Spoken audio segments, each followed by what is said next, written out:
Thank you, Mr. Chairman. I rise today to urge my colleagues to support an amendment that would increase the capabilities of small and medium law enforcement agencies close to the border to fight the Mexican drug cartels that are bringing deadly poisons into our country at unprecedented levels.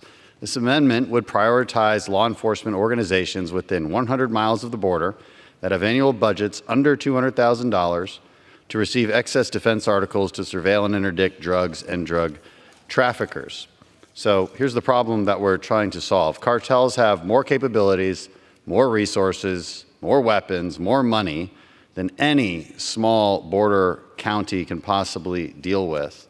Our law enforcement needs better weapons. They need better surveillance tools in order to stand a fighting chance.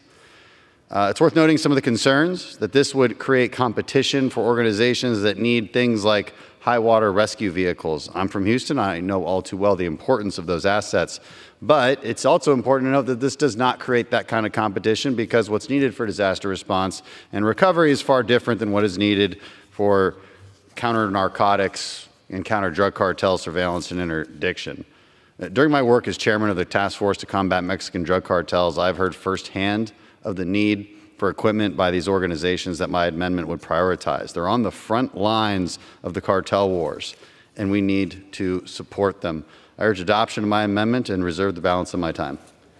Gentleman reserves. Gentleman from Thank you, Mr. Chairman. I rise to claim the time in opposition and yield myself such time as I may consume. Gentleman is recognized for 5 minutes.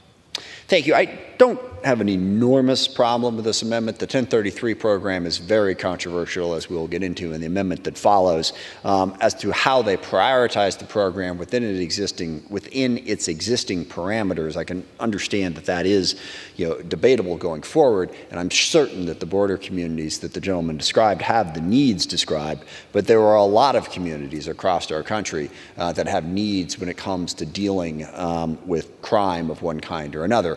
And the 1033 program provides a wide variety of equipment. So prioritizing one group over another, I'm not sure that it is justified in that, yes, these needs for law enforcement in those areas and those communities are great, but I would have to hear the argument as to why the needs for other communities are not great. It seems like it would be equal across the board. So I would urge opposition to maintain the flexibility for the department to make those decisions based on their own priorities, not on how Congress has directed it. I reserve. Reserves. Gentleman from Texas recognized. Thank you, Mr. Chairman. And to answer the gentleman's question, the need arises from an exponential rise in the threat from the Mexican drug cartels that have taken operational control of our border and flooded our country with the poisonous fentanyl trafficking. That's the difference between now and the last 10, 20 years. As long as this program has existed, all law enforcement agencies have had access to it. To the extent that they don't have what they need, it's most likely because their local politicians are defunding the police. But it is indeed up to us to actually prioritize policy. The Department of Defense might not understand, because it's not in their purview to understand the needs of domestic border counties. That is not within the purview of the Department of Defense. It is up to us as policymakers to say, look, this is where it needs to be prioritized, because we're the ones who actually talk to constituents and understand the problem. So I would urge the gentleman to perhaps change his mind and support this amendment, because I think it's a good one and timely given the circumstances we find ourselves in. Gentleman reserves. I reserve. Gentleman reserved. Gentleman from Washington is recognized. Thank you, Mr. Chair. The gentleman answered a question that I didn't ask. I don't doubt the need that you described in those communities. The question that I asked was to say, why are other communities' needs not as great, which is a more complicated question, nor do I disagree that there is a time and a place for Congress to prioritize and say this is more important to us. It just seems to me that there are criminal justice problems out there. And in the communities that have tried to defund the police, by the way, they're not asking for these programs. So you don't need to worry about competing with them, sadly. That is a problem, which I think I agree with the gentleman on, but not a problem in this case. So my only issue is not with the need of the communities that you are prioritizing. It is an issue of, well, how can we say that those needs are greater than needs of other communities that maybe, drug and crime problems are not confined to the border, as I think many, many members can tell you. So that's the prioritization that I am more interested in an answer to how we should balance that. I reserve whatever time I may have left. Gentleman reserved. Gentleman from Texas recognized.